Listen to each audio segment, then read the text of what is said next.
வணக்கம் தாய் தமிழ் உறவுகளே. ஒரு சிறிய இடைவெளிக்கு அப்புறம் நம்ம இந்த காணொளி போடுறோம். நான் இந்த இடைவெளியில் மற்ற யூடியூப் சேனல்லையும் சென்று என்னுடைய பேட்டியை கொடுத்துருக்குறேன். அதை பார்க்காதவங்க போய் பாருங்கள். அப்புறம் இந்த காணொலியில் என்ன அறியாமல் எங்கேயாவது ஆங்கில வார்த்தைகள் பயன்படுத்தினா அதுக்காக என்னை மன்னிக்கவும். இப்போ இந்த காணொலியில் நம்ம என்ன பார்க்க போகிறோம் அப்படின்னு சொன்னால், நீட் தேர்வுக்கான போராட்டம் மாணவர்கள் மத்தியில் வெடித்து இருக்கிறது தமிழ்நாட்டில்.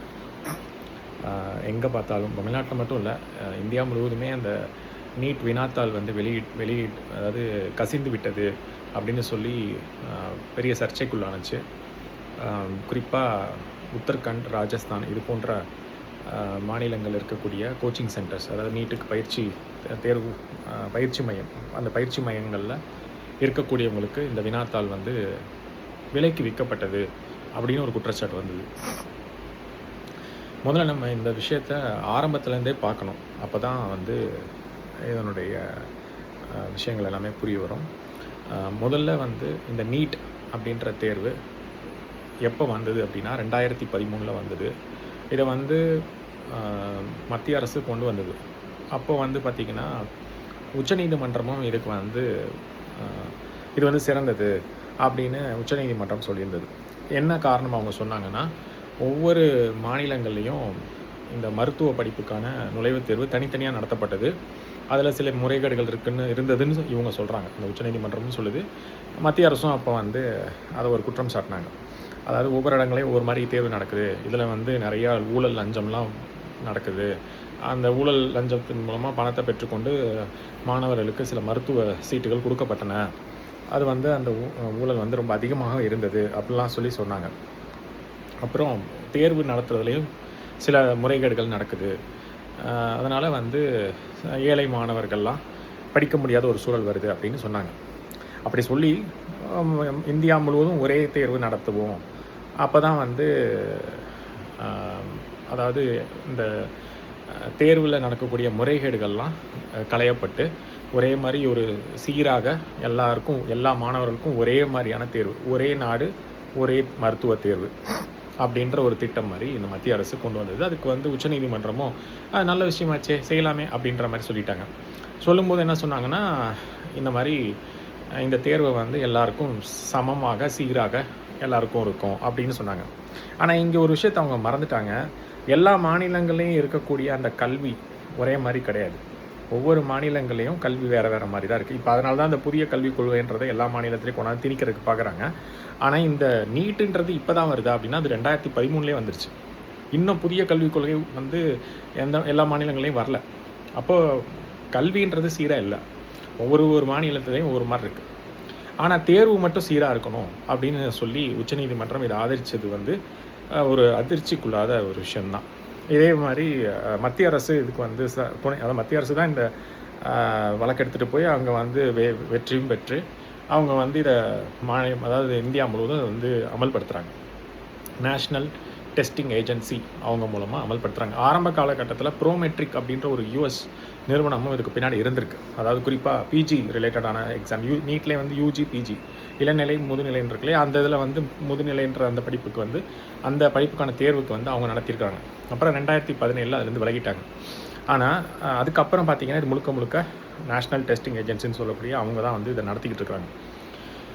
ஆனால் இதில் உச்சநீதிமன்றத்துக்கே அவங்க மேலே ஒரு சில வருத்தங்கள் இருக்குது. என்னென்னா, இந்த மாதிரி வினாத்தாள் கசிவு, அப்புறம் அந்த தேர்வு மையங்களில் இவங்க போட்டு படுத்துகிற பாடு மாணவர்களை, அதாவது தோடை கழட்டு, தொங்கட்டாவை கழட்டு, துப்பட்டாவை கழட்டு, உள்ளாடையை கழட்டு, எல்லாத்தையும் கழட்டுன்னு கிட்டத்தட்ட எதுக்குமே வந்து எந்த விதத்துலேயும் மாணவர்களை நம்பாமல் அந்தளவுக்கு அதை பரிசோதித்து தேர்வு மையங்களுக்கு அனுப்புகிறாங்க. இது வந்து மாணவர்களுக்கும் இதே சூழல் தான். எல்லாத்துலேயும் கையை விட்டு பார்த்து ஏதாவது இருக்குதா அப்படின்ற மாதிரி. ஆனால் இவனுங்க இந்த மாதிரிலாம் செக் பண்ணிவிட்டு அங்கே என்ன பண்ணுறானுங்க அப்படின்னா, அந்த தேர்வு மையங்களுக்கு வினாத்தால் கொடுத்துட்றாங்க விலைக்கு. இங்கே இந்த மாதிரி ஒரு சோடிக்கப்பட்டு இந்த மாதிரி வேலைகள்லாம் செய்யப்பட்டு, ஆனால் அங்கே பார்த்திங்கன்னா விலைக்கு விற்கப்படுது. அதுதானே இப்போ நடந்திருக்கு. இப்போ சமீபத்தில் 2024 இந்த மே 3 இந்த மாணவர்கள் பரீட்சை எழுதியிருக்கிறாங்க. எழுதிட்டு வந்ததுக்கப்புறம் ஒரு சர்ச்சை வருது. என்ன அப்படின்னா, இந்த வினாத்தாள் வந்து ஏற்கனவே கசிந்து விட்டது.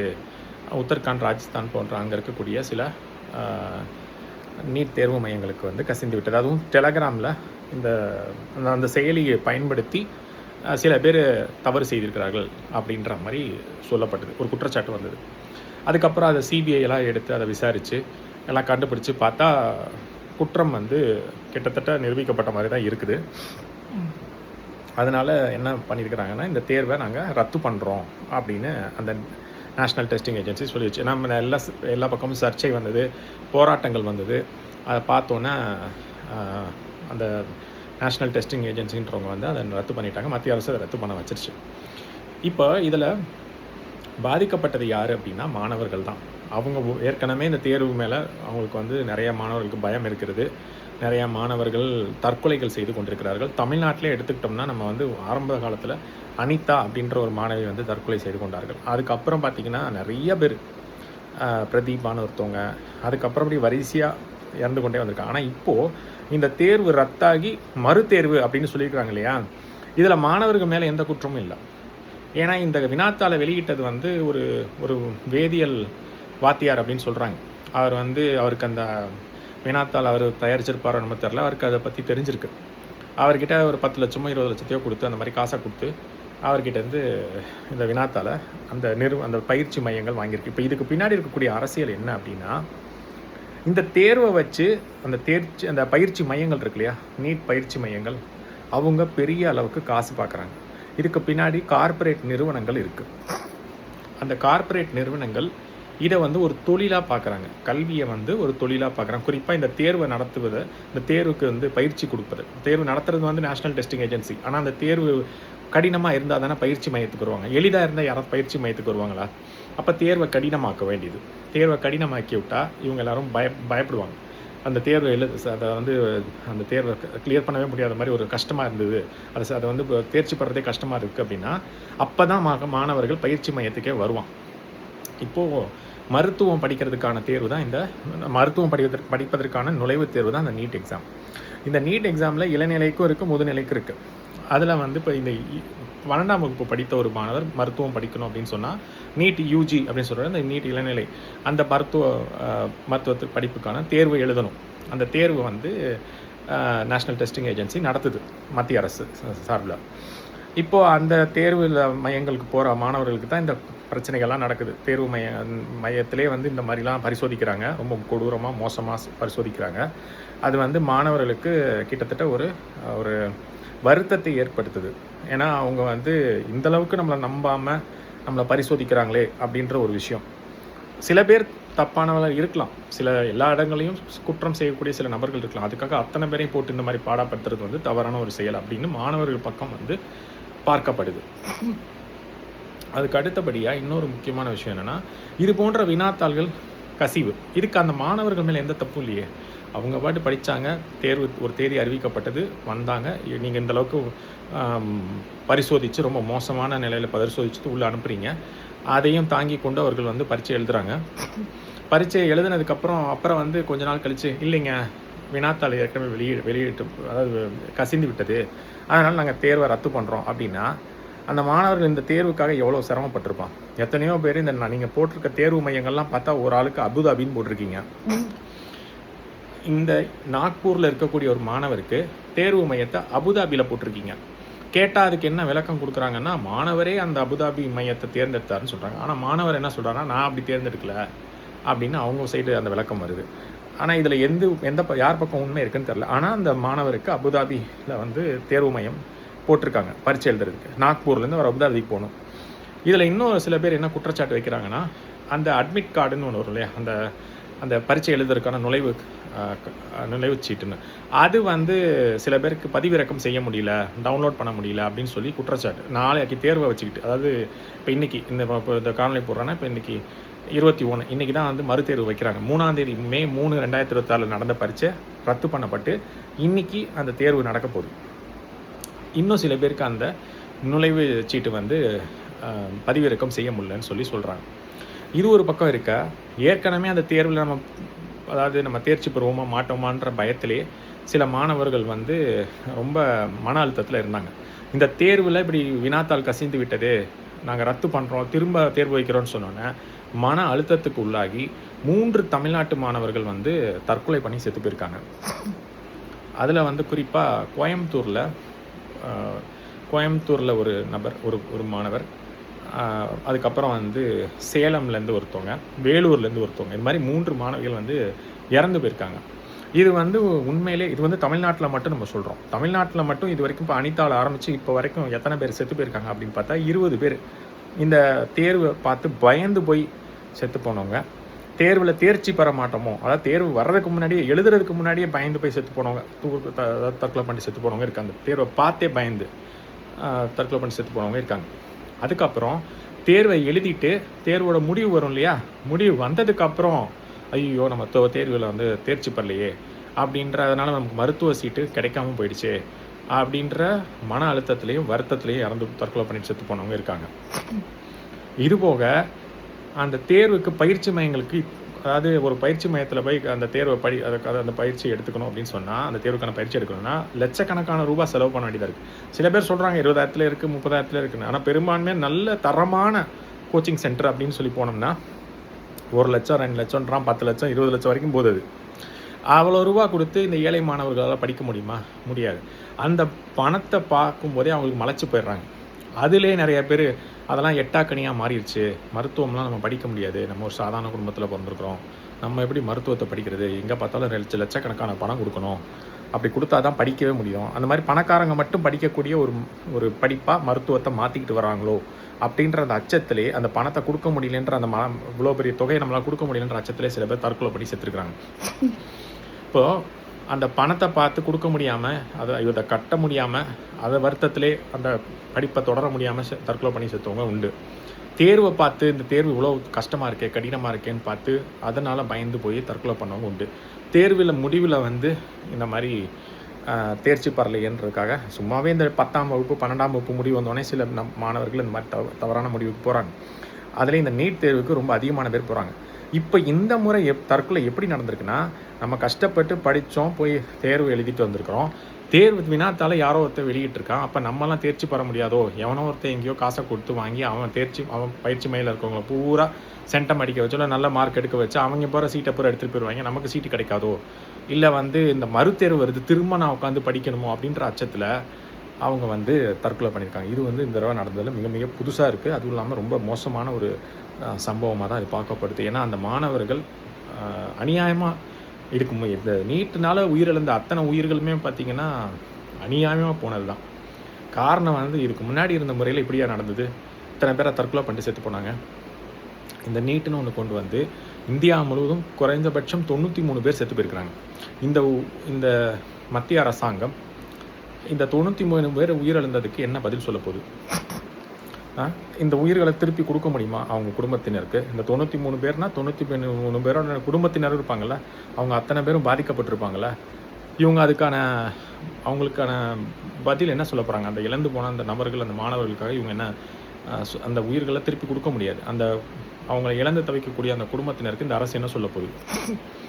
மத்திய அரசாங்கம் செய்யக்கூடிய ஒரு மட்டமான செயல் தான் நான் வந்து இந்த நீட் தேர்வை பார்க்குறேன். இது உச்சநீதிமன்றம் ஆதரிச்சிருந்தா கூட அவங்க நடத்தக்கூடிய அந்த முறை அதாவது இந்த நேஷ்னல் டெஸ்டிங் ஏஜென்சி நடத்தக்கூடியது வந்து சரியான முறையில் இல்லை. இது வந்து உண்மையிலே வன்மையான கண்டனத்துக்குரியது. அதுவும் இல்லாமல் மத்திய அரசை இதை கொண்டு வந்ததுக்கு நம்ம வந்து நம்மளுடைய கடுமையான கண்டனத்தை பதிவு பண்ணுறோம். இது வந்து சாதாரணமாக ஏதோ பரீட்சை வைக்கிறாங்க, யாரோ போய் தேர்வு எழுதுறாங்கன்ற விஷயம் இல்லை. 93 பேர் செத்து போயிருக்கிறாங்க, 93 மரணங்கள், 93 உயிர்கள் போயிருக்குது. சும்மா ஏதோ ஒரு பரீட்சை எவனோ ஒருத்தன் வைக்கிறான், எவனோ ஒருத்தன் நடத்துகிறான், எவனோ ஒருத்தன் எழுதுறான்ற மாதிரி விஷயம் கிடையாது. 93 பேர் இந்தியா முழுவதும் செத்து போயிருக்கிறாங்க. இதுக்கு மத்திய அரசனுடைய பதில் என்ன? அந்த NTA ஒரு எக்ஸாம் நடத்துகிறாங்களே அவங்களோட பதில் என்ன? இப்போ அந்த மாணவர்களுக்கு வந்து இருக்கக்கூடிய சிக்கல்கள்லாம் குறிப்பாக வந்து முதல் பிரச்சனை என்னென்னா, அவங்க 10th 12th அதுவே ஒரு பப்ளிக் எக்ஸாம் இல்லையா, அந்த எக்ஸாமுக்கு படிக்கிறதுக்கே அவங்களுக்கு நேரம் சரியாக இருக்குது. அதை படித்து முடித்து அந்த தேர்வில் நிறையா மதிப்பெண் பெறணுமேன்றதுக்காக அவங்க வந்து அதுக்காக நேரத்தை ஒதுக்குறாங்க. அதுக்கே அந்த டியூஷன் இந்த டியூஷன், ஃபிசிக்ஸுக்கு ஒரு இயற்பியலுக்கு ஒரு டியூஷன் வைக்கிறாங்க, வேதியியலுக்கு ஒரு டியூஷன் வைக்கிறாங்க, மேக்ஸு கணிதத்துக்கு ஒரு டியூஷன் வைக்கிறாங்க, உயிரியலுக்கு ஒரு டியூஷன், இந்த மாதிரி வச்சு போயிட்டுருக்காங்க. இதெல்லாம் முடிச்சுக்கிச்சு பரிச்சை எழுதிட்டு வந்தால் அதுக்கப்புறம் அதை வச்சு அவங்க அப்படியே மருத்துவத்துக்கு போகணுன்றது தான் அவங்களுடைய மனநிலை. அது சரியான மனநிலையும் கூட. ஆனால் அந்த நேரத்தில் வந்து மத்திய அரசாங்கம் இப்படி ஒரு தேர்வை கொண்டாந்து உள்ளே வச்சு அதில் வாங்கினதெல்லாம் பத்தாது, நீங்கள் வந்து நீட்டுன்னு ஒரு தேர்வு எழுதுங்க, அப்போ தான் அவங்களுக்கு வந்து மருத்துவத்துக்கான வாய்ப்பு கொடுக்க முடியும் அப்படின்னு சொல்கிறது வந்து அவங்களுக்கு வந்து ரொம்ப ஒரு கடினமான ஒரு சூழலை உருவாக்குது. அதுக்கும் மேலே அந்த பரீட்சை என்னமோ பயிற்சி மையங்களில் ஒரு ரூ. 1000 ரூ. 500 வந்து அந்த பயிற்சி சொல்லிக் கொடுக்குறாங்கன்னா, சரி பரவாயில்ல போய் தொலைதுனுங்களாம். ஆனால் அந்த பயிற்சி மையத்துக்கு போனால் அந்த மாதிரி பயிற்சி மையங்கள்லாம் ஒரு தரமான ஒரு அதாவது தேர்ச்சி பெறுவதற்கான வழியை வந்து அந்தளவுக்கு சொல்வதில்லை. இந்த 20,000 30,000 இருக்கிறதுலே அங்கே கம்மி. 1 லட்சம் 2 லட்சம் 3 லட்சம் சொல்லிக் கொடுக்குற அந்த பயிற்சி மையங்களில் தான் நல்ல தரமாக சொல்லிக் கொடுக்கப்படுதுன்னு சொல்லப்படுது. அதுவும் இல்லாமல் இந்த மாதிரி வினாத்தாள் கசிவுலாம் ரொம்ப ப்ரீமியமாக எலைட்டாக வச்சுருக்காங்கள சில நிறுவனங்கள். அவங்க கிட்ட தான் அந்த வினாத்தாள்லாம் வந்து சேருது அப்படின்னு ஒரு குற்றச்சாட்டு வருது. அவங்க தான் வந்து எங்கள் பயிற்சி மையத்தில் படித்த ஒரு 100 பேர் பார்த்தீங்களா முதல் இடத்தில் வந்துட்டார்கள், அவர்கள் நீட் தேர்ச்சி பெற்று விட்டார்கள், 100 பேர் தேர்ச்சி பெற்று விட்டார்கள் அப்படிலாம் வருதுல்ல. அவனுங்க தான் வந்து இந்த மாதிரி சில பேர் கூட டைப் பண்ணி சில ஆசிரியர்கள் யார் அந்த நீட் தேர்வு யார் வந்து அந்த வினாத்தாளை உருவாக்குறாங்களோ அவங்கக்கிட்டேயே போய் பேசி பணத்தை கொடுத்து அவங்கக்கிட்டேருந்து வினாத்தாளை வாங்கிட்டு வந்து அவங்க பயிற்சி மையத்தில் படித்தவங்கள்ட்ட கொண்டாந்து கொடுத்து அவங்க பூரா அதுக்கு தகுந்த மாதிரி பரீட்சையில் வந்து தேர்ச்சி பெற்று உள்ளே வந்துடுறான். அப்போ இங்கே நியாயமாக நேர்மையாக உட்காந்து படித்து ஒருத்தன் வரணும்னு நினைக்கிறான் பார்த்தீங்களா, அவனுடைய ஒரு சீட்டு போயிடுது. அந்த மாதிரி எத்தனையோ மாணவர்களோட சீட்டு வாழ்க்கை பறிக்கப்படுது. அதனால் இது மாதிரி ஒரு மோசமான ஒரு சூழல் வந்து நிலவுது. இப்போ இதுக்கு பின்னாடி இருக்கக்கூடிய அந்த கார்ப்பரேட் நிறுவனங்களினுடைய அரசியலை நம்ம பார்ப்போம். இதை யார் இங்கே இந்தியாவில் இருக்கக்கூடிய மிகப்பெரிய நிறுவனங்கள், இந்த பயிற்சி மையங்களில் இருக்கக்கூடிய நிறுவனங்கள் வரிசையில் பார்க்கும்போது முதல் இடத்துல ஆலன் கேன்சர் இன்ஸ்டியூட் அப்படின்றவங்க வராங்க. அதற்கு அடுத்தபடியாக இதெல்லாம் வந்து பயிற்சி மையங்கள், அதாவது இருக்கக்கூடிய பயிற்சி மையங்களோட பேரை நம்ம சொல்கிறோம். இப்போ இருக்கக்கூடிய பயிற்சி மையங்கள் அந்த வரிசைப்படுத்தி யார் நம்பர் 1, யார் நம்பர் 2, யார் நம்பர் 3 வரும் இல்லையா, யார் என்னென்ன பயிற்சிகள் கொடுக்குறாங்க, அதில் யார் முதலிடத்தில் இருக்கிறா, யார் ரெண்டாவது, அந்த பயிற்சி மையங்களுடைய தரவரிசையை தான் நம்ம சொல்கிறோம்.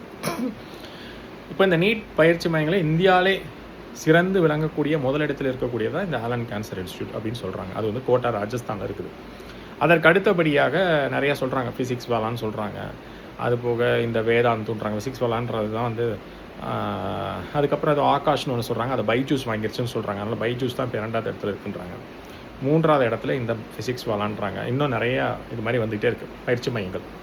இப்போ இந்த மாதிரி பயிற்சி மையங்களெல்லாம் போய் படிக்கணும்னா அதிகமாக பணம் கொடுத்து படிக்கணும். இதெல்லாம் வந்து ரொம்ப காஸ்ட்லி. பெரிய பெரிய பணக்கார வீட்டு பிள்ளைங்க இல்லை அப்பர் மிடில் கிளாஸு இவங்க தான் போய் அங்கே படிக்க முடியும். சாதாரண குடும்பத்தில் பிறந்தவங்க யாரும் ஒரு லோயர் மிடில் கிளாஸோ இல்லை புவர் ஃபேமிலி, அதாவது ஏழை குடும்பத்தில் பிறந்தவங்க இந்த மாதிரி பெரிய பயிற்சி மையங்களில் போய் படிக்கக்கூடிய சூழல் இல்லை. ஏன்னா அங்கே இருக்கக்கூடிய கட்டணங்கள் அப்படி இருக்குது. அதனால் இது போன்ற பயிற்சி மையங்களில் படிக்க முடியாத ஒரு சூழல் ஒன்று ஏற்படுது. இந்த மாதிரி பயிற்சி மையங்களில் படித்த நிறைய பேர் தான் தேர்ச்சி பெற்று வர்றான், அதையும் நம்ம பார்க்குறோம். அப்போது இந்த மாதிரி ஒரு சூழலில் இந்த ஏழை மாணவர்களுக்கு அது போன்ற ஒரு பெரிய பயிற்சி மையங்களில் போய் படிக்கக்கூடிய ஒரு சூழல் இல்லை. காரணம் அதிகமான கட்டணம். அதுக்கு அடுத்தபடியாக சரி அப்படி போய் படிக்கல, ஒரு சாதாரண ஒரு பயிற்சி மையத்தில் படிக்கிறோமோ இல்லை அவங்களாவே தனிப்பட்ட முறையில் படித்து தேர்ச்சி பெற்று வரலான்னா அப்படியும் சூழல் இல்லை. ஏன்னா தேர்வு ரொம்ப கடினமாக இருக்குது. ஸோ அதுவும் போச்சு, இதுலேயும் முடியல. அதில் ஒரு சில பேர் விதிவிலக்காக தானே படித்து வந்தவங்க இருப்பாங்க. ஒரு சில பேர் சாதாரண ஒரு இன்ஸ்டியூட்டில் படித்து வந்தவங்க இருக்கலாம், இல்லாமல் இருக்க முடியாது. நம்ம வந்து எல்லா விதமான பாசிபிலிட்டிஸும் இதில் இருக்கும். ஆனால் ரொம்ப கம்மியான நபர்கள் தான் தானே படித்து வந்தது, இல்லை இந்த மாதிரி கம்மியான கட்டணங்களை வாங்கி கொண்டு சொல்லிக் கொடுக்கக்கூடிய அந்த தேர்ச்சி மையங்களை படித்து வந்தவங்களா இருப்பாங்க. ஆனால் பெரும்பான்மையாக இருக்கவங்க எங்கே ஜெயிச்சு வராங்க, எந்த பயிற்சி மையங்களை படித்து ஜெயிச்சு வராங்கன்னு பார்த்தா இந்த மாதிரி மிகப்பெரிய நிறுவனங்களை படித்து தான் ஜெயிச்சு வராங்க. அதனால் நிறைய மாணவர்கள் அது போன்ற பயிற்சி மையங்களை நோக்கி போகக்கூடிய ஒரு சூழல் இருக்குது. பணம் இருக்கிறவங்க அதுலேயும் பார்த்திங்கன்னா இந்த அப்பர் மிடில் கிளாஸோ இல்லை மிடில் கிளாஸோ அவங்க வந்து ரொம்ப இதுக்காக எதையோ விற்று படிக்க வைக்கிறாங்க பிள்ளைய. அப்படியும் சில பேர் படித்து கூட நிறைய பேர் தேர்ச்சியும் பெறாமல் தோல்வியும் அடைகிறாங்க. அதுவும் நடக்குது. இவ்வளோ செலவு பண்ணி இதுக்காக எதையோ விற்று படிக்க வச்சு தேர்வில் தேர்ச்சியும் பெறாத நபர்கள் இருக்கிறாங்க இல்லையா, அதில் சில பேர் மனம் உடைந்து இந்த மாதிரி தற்கொலை பண்ணிக்கிறாங்க. அந்த வீட்டில் இருக்கவங்க கூட அவங்க பெற்றோர்களோ இல்லை அவங்க கூட, அதாவது குறிப்பாக பெற்றோர்களோ அவங்க வந்து இந்த மாதிரி ஒரு சூழலில் அவங்களுக்கு ஒரு பாதுகாப்பாகவும் அவங்களுக்கு வந்து துணையாகவும் இருக்கணும். நீ உனக்கு நம்மளோ செலவு பண்ண, நீவே பரிச்சை எழுத என்னத்தை கிழிச்ச, காசு போச்சு அப்படிங்கிற மாதிரி புலம்புனீங்கன்னா அது மேற்கொண்டு அவங்களுக்கு மன அழுத்தத்தை கொடுக்கும். அவங்களே தேர்வில் தோல்வி அடைஞ்சிருக்கிறாங்க, அதுவே ஒரு மன அழுத்தம் இருக்கும்.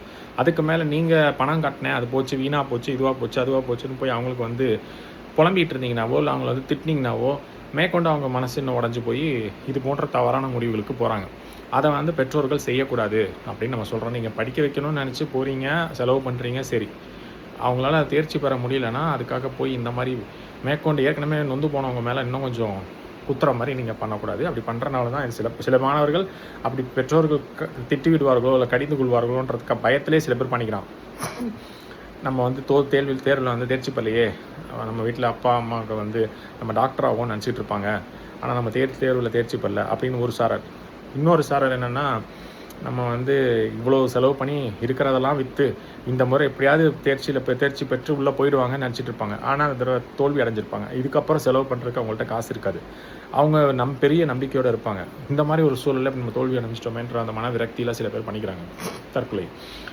இந்த மாதிரி ஒரு சூழலை யார் கொண்டாந்து வச்சா அப்படின்னு பார்த்தோம்னா, திரு மோடி ஐயா அவர்களுடைய அரசு தான் வந்து கொண்டாந்து வச்சிருக்குது, அதாவது மத்திய அரசு. ஏன்னா அவங்க ஆட்சி வந்ததுக்கப்புறம் தான் இது ரொம்ப அதிகமாக நடக்கும். ஆனால் இது வந்து 2013 வரும்போது காங்கிரஸ் தான் இருந்தது.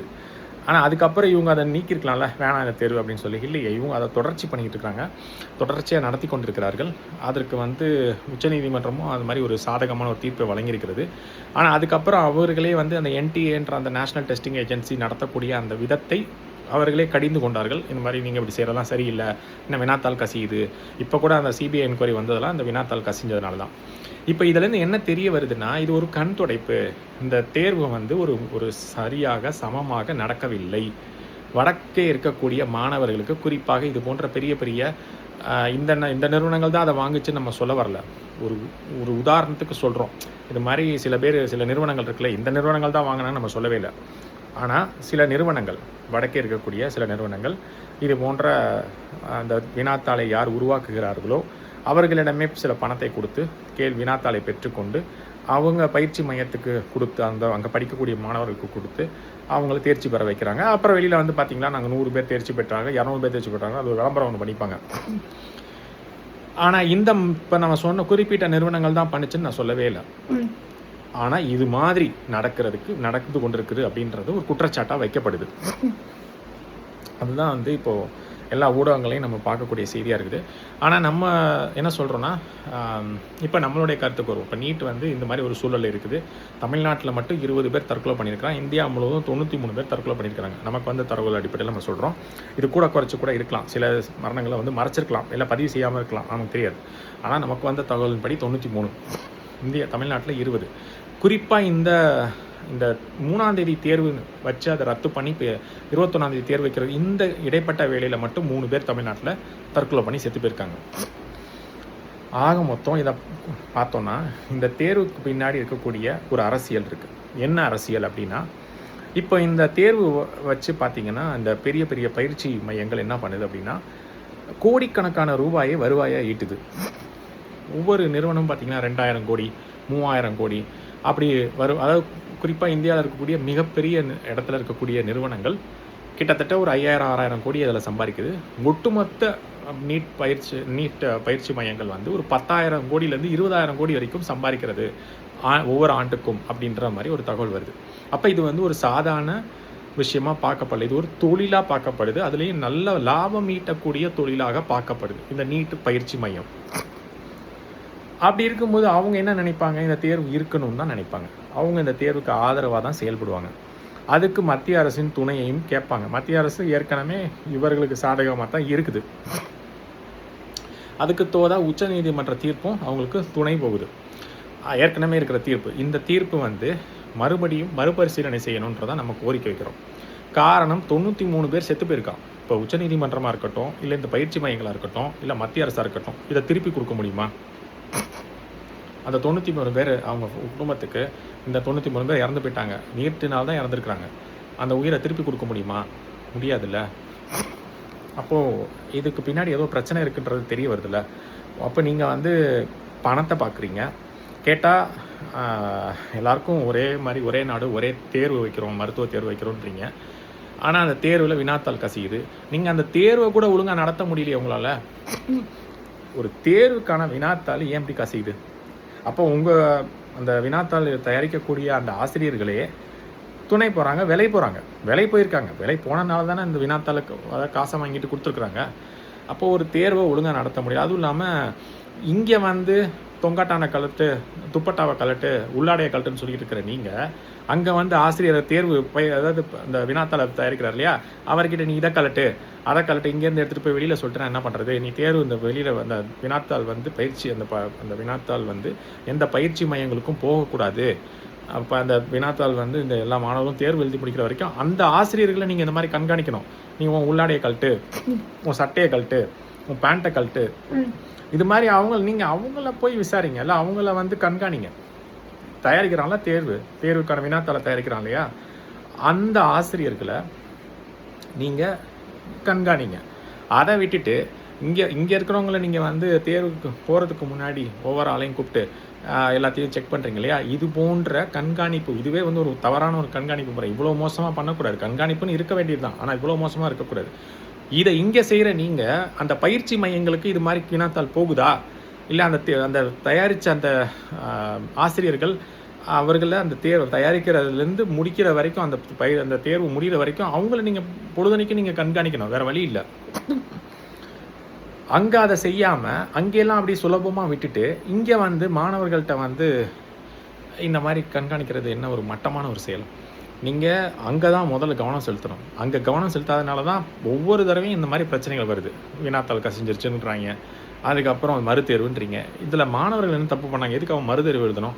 நீங்கள் வினாத்தாளை ஒழுங்காக பார்த்துக்க தெரியாது, துப்பு இல்லாமல் நீங்கள் அந்த வினாத்தாளை வெளியில் விட்டுருக்கீங்க, அது உங்கள் மேலே இருக்க தவிர இதுக்கு எதுக்கு மாணவர்கள் திரும்ப எழுதணும்? ஒரு தேர்வை கூட ஒழுங்காக நடத்த முடியாத ஒரு துப்புக்கற்ற ஒரு நிலைமையில் மத்திய அரசு இருக்குது அப்படின்றது இதில் தெரிய வருது. சரி, இப்போது இந்த தேர்வு உண்மையிலே தேவையில்லையா அப்படின்னு கேட்டிங்கன்னா நம்ம எல்லாருடைய ஆங்கிள்லேருந்து பார்ப்போம். இப்போது அந்த பயிற்சி மையங்களினுடைய ஆங்கிள்லேருந்து பார்த்தா அவங்களுக்கு வருமானம் தரக்கூடிய ஒரு நல்ல தொழில், அதனால் அவங்க இதை விடமாட்டாங்க. இதை எப்படியாவது போராடி தொடரணும்னு தான் நினைப்பாங்க, ஏன்னா வருமானம் வருது. இது அவங்களுடைய கண்ணோட்டம், அவங்க சைட்லேருந்து பார்த்தா அப்படி தான் வரும். உச்சநீதிமன்ற கண்ணோட்டத்துலேருந்து பார்த்தோம்னா அங்கங்கே தேர்வு நடத்துகிறாங்க, அது ஒழுங்காக நடத்துகிறாங்களா இல்லையான்னு கூட தெரிய மாட்டேங்குது. எங்கே பார்த்தாலும் ஊழல் லஞ்சம் நடக்குது, திடீர்னு காசை வாங்கிட்டு மருத்துவ சீட்டு கொடுக்குறாங்க, அந்த ஒவ்வொரு மாநிலத்துக்குலாம் என்ன நடக்குதுன்னே தெரிய மாட்டேங்குது. அதனால் ஒரு யூனிஃபார்மிட்டியாக ஒரு சீராக எல்லாருக்கும் ஒரே தேர்வு வைக்கலான்னு அது உச்சநீதிமன்ற கண்ணோட்டம். இப்போ மத்திய அரசினோட கண்ணோட்டம் என்ன அப்படின்னா, இந்த நிறுவனங்கள் எல்லாம் வந்து நல்ல லாபம் ஈட்டுனா நமக்கு நல்ல வரி வரும். ஏன்னா இவங்கெல்லாம் 10,000 கோடி 20,000 கோடி சம்பாதிக்கிறாங்க, சம்பாதிச்சா நமக்கு அதில் ஒரு கணிசமான தொகை ஜிஎஸ்டியாக வரும் அப்படின்னு மத்திய அரசு. அதுவும் இல்லாமல் அந்த நிறுவனங்கள்லாம் வச்சுருக்கிறவங்களுக்குலாம் ஒரு தொழில் கொடுத்த மாதிரி இருக்குது, ஒரு வியாபாரம் கொடுத்த மாதிரி இருக்குது.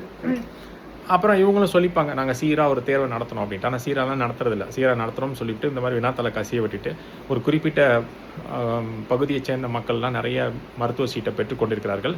ஒரு குறிப்பிட்ட பகுதியை சேர்ந்த மக்களுக்கு மருத்துவ சீட்டு அந்த எண்ணிக்கை ரொம்ப கம்மியாக இருக்குது. குறிப்பாக வடக்கே இருக்கவர்கள் அதிகமான மருத்துவ சீட்டை பெறுகிறார்கள், தெற்கே இருக்கிறவர்கள் கம்மியான மருத்துவ சீட்டை பெறுகிறார்கள்ன்றதான் குற்றச்சாட்டு, நிறைய ஊடகங்கள் வைக்கக்கூடிய குற்றச்சாட்டு. இது போன்ற ஒரு விஷயங்களும் நடக்குது. ஒரு பாரபட்சமாக மத்திய அரசு செயல்படுது. வடக்கே இருக்கிறவங்களுக்கு மட்டும் நிறையா மருத்துவ சீட்டை பெறணும், இங்கே இருக்கவங்கெல்லாம் வந்து மருத்துவ சீட்டை பெறுவதற்கு குறைவாக இருக்கணும். இல்லைனா அந்த இன்னொரு விதமாக கண்ணோட்டம் எப்படி சொல்லப்படுதுன்னா, பணக்காரர்கள் மட்டுமே மருத்துவர்களாக ஆக வேண்டும், அவர்கள் மட்டுமே அது மாதிரி நிறைய பணத்தை கொடுத்து படித்து பயிற்சி மையத்தில் படித்து அவங்க மட்டும் மருத்துவர்கள் ஆகணும், ஏழை மாணவர்கள் ஆயிடக்கூடாது. அதனால தான் இது மாதிரி பயிற்சிகள்லாம் வைக்கிறேன். பயிற்சியெல்லாம் அந்த பயிற்சி மையத்தில் போய் பயிற்சி பெற்றால்தான் தேர்ச்சியே பெற முடியுன்ற ஒரு சூழலை உருவாக்கும் போது அந்த பணம் அவ்வளோ பணத்தை கொடுத்து படிக்கக்கூடியவர்கள் பணக்காரர்கள் தானே இருப்பார்கள். எப்படி ஏழை மாணவர்கள் அங்கே போய் படிக்க முடியும்? அப்போ ஏழை மாணவர்கள்லாம் இந்த படிப்பெல்லாம் இதெல்லாம் உனக்கு எட்டாக்கனியாக மாற்றி விட்ருவோம், நீ உள்ள வராத, நாங்கள் பணக்காரர்கள் மட்டுமே இது போன்ற பெரிய பெரிய படிப்புகளை படிச்சுக்கிறோம் அப்படின்ற மாதிரி ஒரு சூழலை உருவாக்குகிறது மத்திய அரசு. அதுதான் வந்து மத்திய அரசு மேலே வைக்கக்கூடிய குற்றச்சாட்டு. இப்போது மாணவர்களுக்கு முன்னாடி பெற்றோர்கள் பக்கம் வந்து பார்ப்போம். இப்போ பெற்றோர்களுக்கு ஒரு தேவையில்லாத ஒரு மன உளைச்சல். ஏன்னா அவங்க ஏற்கனவே அந்த 10th +2 படிப்புக்கே அவங்க வந்து மாணவர்களை தயார்படுத்தி அவங்களுக்கு தேவையான எல்லா விஷயத்தையும் செஞ்சு கொடுத்து படிக்க வச்சு அவங்கள வந்து அதில் தேர்ச்சி பெற வைக்கிறதுக்கே பெரிய பாடாக இருக்குது. அதுக்கு மேலே இந்த நீட் பயிற்சி மையத்துக்கு தனியாக பணத்தை ஒதுக்கி அதுக்கு தனியாக பணத்தை சேர்த்து அதுக்கு நிறையா சொத்து பத்தெல்லாம் விற்று, ஏன்னா நம்ம வந்து நடுத்தர வர்க்கத்தையும் அவங்களுக்கு கீழே இருக்கவங்களையும் பார்க்கணும். இந்த 2 லட்சம் 3 லட்சத்துக்குலாம் சில பேர் அவங்ககிட்ட இருக்க நிலத்தை கூட விற்பான், ஏன்னா படிக்க வைப்போம் அப்படின்னு சொல்லிட்டு. அது நமக்கு தெரியாது. இப்போ பணக்காரங்களுக்கு வந்து ஒரு பாக்கெட் மணி மாதிரி. ஆனால் இதே ஒரு ஆட்டோ ஓட்டுறவங்க, ஒரு ரிக்ஷாக்காரங்க, இல்லைனா வந்து ஒரு கூலி தொழிலாளி, அவங்க பிள்ளைங்க எப்படி 2 லட்சம் கட்ட முடியும்? 1,00,000 எப்படி கட்ட முடியும்? அதனால் அதெல்லாம் வந்து அதுக்கு போக ஹாஸ்டலு, புக் ஃபீஸ் அது இதுன்னு லொஸ்க்கு நிறையா வச்சுருக்காங்க. இது பூரா வந்து கட்டுறதுக்கு முடியாது. அவங்கக்கிட்ட இருக்கிற சொத்து பத்தோ நகையோ அதெல்லாம் விற்று தான் படிக்க வைக்கிறாங்க. அதுக்கு மீறி அவங்க போய் பரீட்சை எழுதுனா அதில் ஃபெயில் ஆகிட்டான்னு வச்சுங்க, திரும்ப இதை முதலேருந்து ஆரம்பிக்கணும்.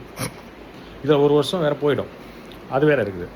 இவ்வளோ பிரச்சனைகள் இருக்கிறனால அவங்களுக்கு வந்து படிக்கக்கூடிய ஒரு சூழல் வந்து மருத்துவம் படிக்கக்கூடிய ஒரு சூழலே வந்து இல்லாத மாதிரி ஒரு சூழலாக மாறிடுது. குறிப்பாக இந்த ஏழைக்கும் நடுத்தர லோயர் மிடில் கிளாஸ் ஃபேமிலிக்கும்.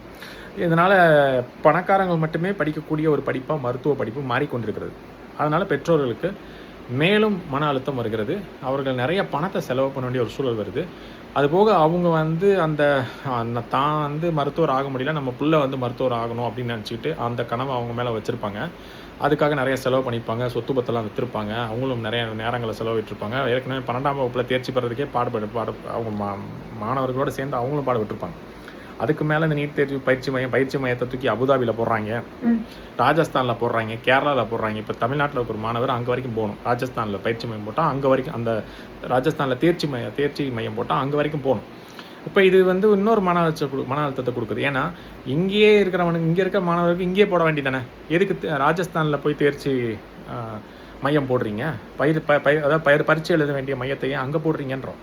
இதுக்கு அவங்க வந்து திரும்ப அந்த மாணவர்களை கூட்டிகிட்டு போகணும். இங்கேருந்து பணத்தை செலவு பண்ணி அங்கே கூட்டிகிட்டு போய் அந்த மொழி தெரியாது, இங்கே இருக்கவங்களுக்கு நிறைய பேருக்கு, சில பேருக்கு ஹிந்தி கூட தெரியாமல் இருக்கும். அந்த இடத்துல அந்த மாணவருக்கும் தெரியாது, அவங்க பெற்றோருக்கும் தெரியாது. அவங்க இதெல்லாம் மீறி அங்கே போய் இந்த மன உளைச்சலுக்கே சில பேர் பரீட்சை எழுத மாட்டேன்றான். இதெல்லாம் வந்து மாணவர்கள் பரீட்சை எழுதுவதற்கு தடையாக இருக்கிறது. தமிழ்நாட்டிலேயே அவங்களால தேர்வு அதாவது தேர்வு மையங்களை போட முடியல. உங்களால் தமிழ்நாட்டில் இருக்க மாணவர்கள் தமிழ்நாட்டில் தான் அந்த தேர்வு எழுதணும். கேரளாவில் இருக்க ஒரு மாணவர் கேரளாவில் தான் தேர்வு எழுதணும். கேரளா இருக்கிறதுக்கு கொண்டு போய் நீ வெஸ்ட் பெங்காலில் போய் பரீட்சை எழுதுனா அவங்க அங்கேயும் அதே சூழல் தான். அவங்க பெற்றோர்களுக்கு மலையாளம் தெரியும், பிள்ளைங்களுக்கு அது தெரியும். எல்லாருக்கும் அங்கே இருக்கக்கூடிய வங்காள மொழி தெரிஞ்சிருக்கணும்னு அவசியம் கிடையாது, ஹிந்தி தெரிஞ்சிருக்கணும்னு அவசியம் கிடையாது. இப்போ இவங்க அங்கேருந்து நாங்கள் போகிறதுக்கே யோசிச்சுக்கிட்டு சில பேர் போகிறவங்க என்னத்தை பரீட்சை எழுதிக்கிட்டு நிறைய பேர் பரீட்சை எழுதாமல் போயிடுறான்.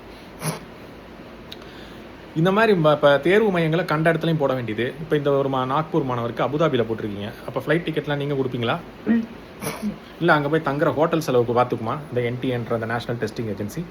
கேட்டால் அந்த மாணவரே வந்து அதாவது அவரே வந்து தேர்வு செய்தாருன்னு சொல்கிறாங்க. விளக்கம் கொடுக்குறதுக்கு கேட்டால் அப்படி தான் சொல்கிறாங்க. ஆனால் மாணவர் சைட்லேருந்து தரப்புலேருந்து என்ன சொல்லப்படுதுன்னா அப்படி நாங்கள் தேர்வு செய்யலைன்னு சொல்கிறாங்க. இது போன்ற விஷயங்கள்லாம் நிறைய சர்ச்சைக்குள்ளாக இருக்குது. இது போக தமிழ்நாட்டில் இன்றைக்கி அந்த 3 மாணவர்கள் இந்த மே 3லேருந்து அந்த ஜூன் 21க்குள்ளே 3 மாணவர்கள் தற்கொலை பண்ணி இறந்து போயிருக்காங்களா. அதுக்காக தமிழ்நாடு முழுவதும் அந்த எஸ்எஃப்ஐன்னு சொல்லக்கூடிய ஸ்டூடெண்ட் ஃபெடரேஷன் ஆஃப் இந்தியா மாணவர்களினுடைய போராட்டம் நடக்குது. நீட்டுக்கு எதிரான மாணவர்கள் போராட்டம் நடந்திருக்கு. அதில் இந்த தாவேக அரசு என்ன பண்ணி வச்சிருக்கு அப்படின்னா அவங்களெல்லாம் குண்டு கட்டாக தூக்கிட்டு போய் கைது பண்ணியிருக்கு. இந்த காவல்துறையை ஏவி விட்டு அந்த நீட்டு தேர்வுக்கான போராட்டம் செய்த, அதாவது கவர்னர் மாளிகை முன்னாடி போராட்டம் செய்திருக்கிறாங்க. மற்ற மாவட்டங்கள்லையும் இப்போ சென்னையில் பார்த்தீங்கன்னா கவர்னர் மாளிகை கிண்டியிலேருந்து அங்கே வந்து போராட்டம் செய்திருக்கிறாங்க. அந்த மாணவர்களை குண்டு கட்டாக தூக்கிட்டு போய் உள்ளே வச்சுருக்காங்க. அதில் சில பேர் கொந்தளிக்கிறாங்க, சில பேர் வந்து சில மாணவர்கள்லாம் போலீஸ் அராஜகம் ஒழிக்கின்றாங்க. அதுபோக மற்ற மாவட்டங்களில் மாணவர்கள் போராடி இருக்கிறாங்க, அவங்களையும் இதே மாதிரி கைது பண்ணியிருக்கிறாங்க. இது மாதிரி ஒரு மோசமான ஒரு சூழல் தமிழ்நாட்டில் நிலவுது. இப்போ தான் நம்ம விவசாயிகள் போராட்டம் பார்த்தோம், அதுக்குள்ளார மாணவர்கள் போராட்டம் வந்துருச்சு. இந்த மாணவர்கள் போராட்டம் இதெல்லாம் வந்து திமுக ஆட்சியில் ஒரு 3 வருஷம் கழிச்சு, 2.5 வருஷம் கழிச்சு, 4 வருஷம் கழிச்சு நடந்தது. தாவேக ஆட்சியில் ஆரம்பத்துலேருந்தே போராட்டங்கள் தான். அதெல்லாம் ஒரு 3.5 வருஷம் கழிச்சு வந்தாலும் இப்போ இதெல்லாம் வந்து 1 மாதம் 1.5 மாதத்துலேயே வர ஆரம்பிச்சிருச்சு. அதுக்குள்ளார நம்ம வந்து விவசாயிகள் போராட்டத்தை பார்த்துட்டோம், இப்போ மாணவர்கள் போராட்டம் பார்க்குறோம்.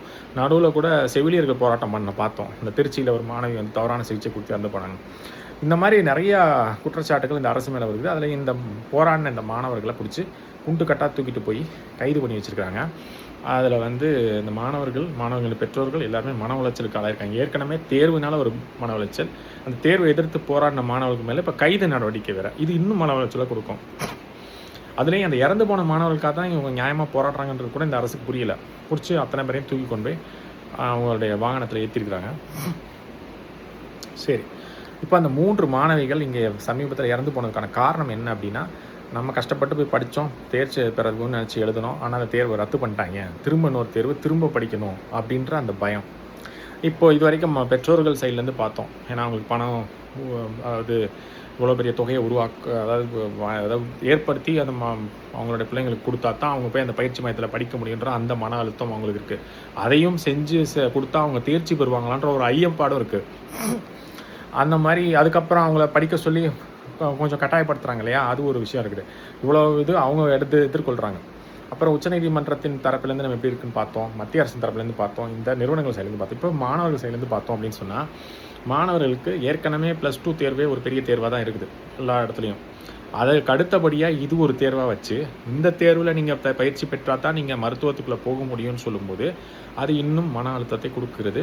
அதுலேயும் அந்த தேர்வு எளிமையாக இருந்தால் பரவாயில்ல, அது ரொம்ப கடினமாக இருக்குது. அப்போது இதுக்கு தேர்ச்சி மையத்தில், அதாவது இதில் தேர்ச்சி பெறணும்னா பயிற்சி மையங்களுக்கு போக வேண்டியது இருக்குது. அதுவாது எளிதாக இருக்கா? சரி, ஒரு 1000 ரூபாய் கொடுத்து ஒரு 500 ரூபாய் கொடுத்து போய் படிக்கிற மாதிரி இருக்கான்னா அதுவும் கிடையாது. 1 லட்சம் 2 லட்சம் கொடுத்தா தான் நல்ல பயிற்சி மையங்களில் படிக்க முடிய சூழல் இருக்குது. அதுக்கு கொடுக்கக்கூடிய அளவுக்கு அவங்க பெற்றோர்கள் அதாவது நிதி பலம் இருக்கான்னு கேட்டிங்கன்னா அது எல்லாருடைய பெற்றோர்களுக்கும் அந்த மாதிரி இல்லை. அதுலேயும் இந்த கூலி தொழிலாளர், ரிக்ஷா ஓட்டுறவங்க, ஆட்டோ ஓட்டுறவங்க, அதாவது இந்த ஊபர் ஓலாலெல்லாம் வண்டியில் கார் ஓட்டிகிட்டு இருக்கவங்க, இவங்களெல்லாம் அந்தளவுக்கு அதை கொடுத்து படிக்க வைக்க முடியாது. ஏன்னா மாத வருமானம் ஒரு 5000 ரூபா 10,000 ரூபா 20,000 ரூபான்னு இருக்கவங்களால இது நிச்சயமாக செய்ய முடியாது. அப்போ அந்த சூழலில் அந்த மாணவர்கள் மருத்துவ படிக்கிறதே விட்டுறான். இல்லைன்னா அவங்க அந்த பயத்திலே அதை போல் நம்ம மருத்துவம் படிக்க முடியலன்ற அந்த ஏக்கத்திலே தற்கொலை பண்ணிட்டு செத்து போயிடுறோம். அதுக்கு அடுத்தபடியாக அதெல்லாம் பண்ணி கஷ்டப்பட்டு படிக்க வச்சு அனுப்பிச்சி வச்சா அந்த மாதிரி ஒரு சூழலை இந்த மாதிரி தேர்வு மையங்களை தூக்கி எங்கேயாவது போட வேண்டியது. ஆந்திராவில் இருக்கவனுக்கு தூக்கி நீ ஜம்மு அண்ட் காஷ்மீரில் போய் பரிச்சை எழுது, இல்லைனா போய் உத்தரகண்டில் எழுது அப்படிங்க வேண்டியது. இங்கே தமிழ்நாட்டில் இருக்கிறவங்க தூக்கி ராஜஸ்தானில் போய் எழுதுங்க வேண்டியது.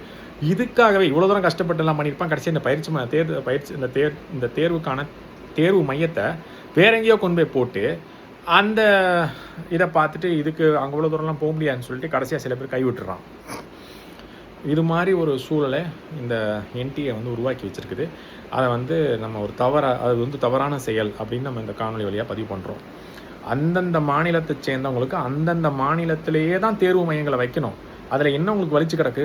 அதை விட உங்களுக்கு என்ன வேலை?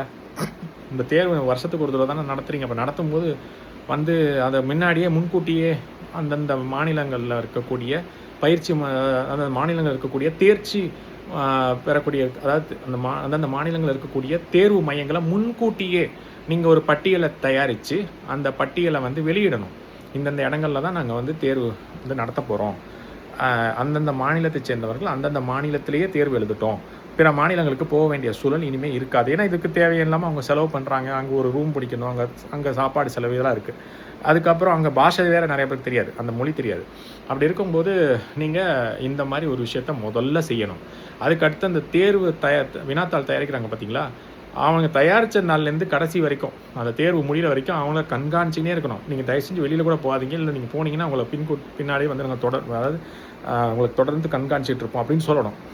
இல்லைனா அவன் எங்கேயாவது போய் அந்த வினாத்தாளை கொடுத்துட்டு இல்லைனா ஃபோன் பண்ணி கூட சொல்லிடுவான், அந்த தேர்வுலாம் இந்த தேர்வு வினாத்தாளில் இந்தந்த வினாக்கள் தான் நான் பதிவு பண்ணியிருக்கிறேன், அதை நீங்கள் உங்கள் மாணவர்கள் சொன்னீங்கன்னா படித்து அதில் பயிற்சி பெற்றுவாங்க, தேர்ச்சி பெற்றுவாங்க அப்படின்ற மாதிரி சொல்லி கொடுத்துருவாங்க. அதனால் நீங்கள் அவங்கள கண்காணிக்கணும், அவங்களுடைய அலைபேசியை கண்காணிக்கணும். அவர்கள் வெளியே சொல்லாமல் இருக்கிற மாதிரி நீங்கள் கண்காணிக்கணும். மீறி சொன்னாங்கன்னா அவங்களுடைய மொத்த கேரியரே ஸ்பாயில் பண்ணுற மாதிரி ஏதாவது ஒன்று பண்ணணும். அந்த மாதிரிலாம் செஞ்சிங்கன்னா தான் அவங்களுக்கு பயம் வரும். இல்லைனா காசாக வாங்கிட்டு இந்த மாதிரி கொடுத்துருவான். அப்போ இந்த தேர்வு ஒரு முறைப்படி நடக்கலைன்னு எல்லாருக்கும் இப்போவே அந்த இருந்த நம்பிக்கையெல்லாம் போயிடுச்சு எல்லாருக்கும். இந்த தேர்வு ஒரு மாதிரி கண் துடைப்பாக தான் நடக்குது. வடக்கே இருக்கவங்க மட்டும் மருத்துவத்தில், அதாவது குறிப்பாக பணக்காரங்க மட்டும் இதில் மருத்துவர்கள் ஆனால் போதும், மற்றவங்களாம் மருத்துவர் ஆகக்கூடாது அப்படின்னு மத்திய அரசு நினைக்குதோ, அப்படி தான் அந்த என்டிஏ நினைக்குதோ, அப்படி தான் இந்த பயிற்சி மையங்கள் நினைக்குதோ அப்படின்ற மாதிரி ஒரு சூழல் ஏற்பட்டிருக்கு. அதனால் நம்ம சொல்கிறது என்னென்னா, இந்த தேர்வு ஒட்டுமொத்த இந்தியாவுக்கும் தேவையில்லாத ஒரு தேர்வு.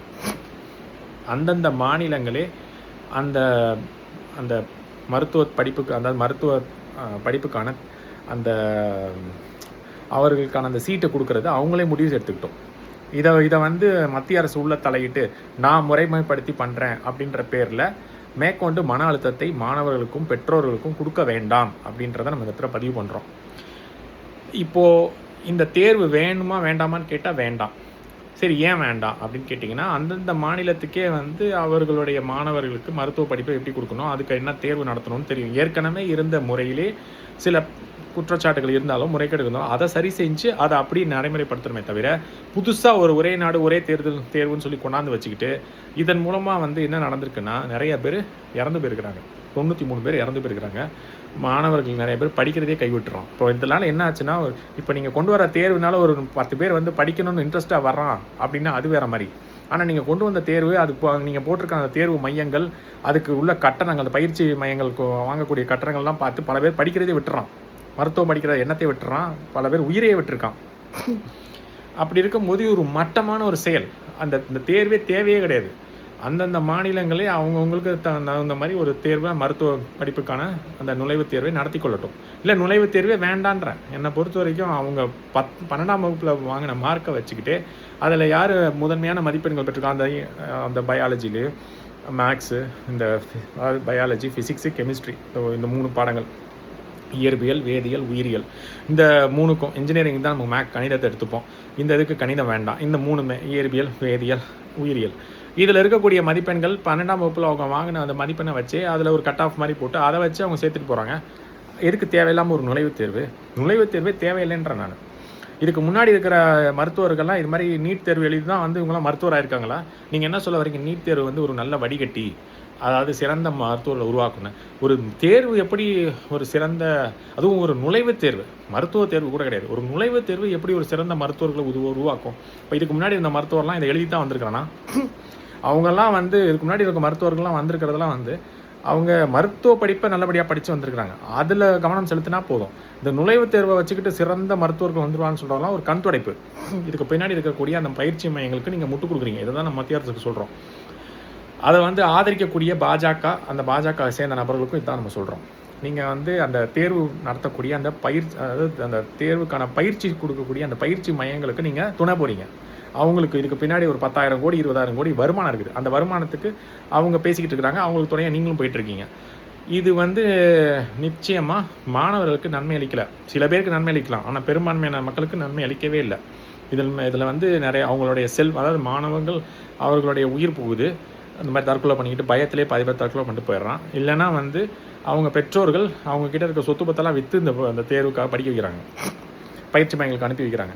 அப்படி இருக்கும்போது அதுவும் வந்து அவங்கள பொறுத்த வரைக்கும் அவங்களோட செல்வம் போகுது, அவங்களோட குழந்தைகளே சில சமயம் செத்து போயிடுறாங்க. இந்த மாதிரி விஷயங்கள்லாம் நடக்குது.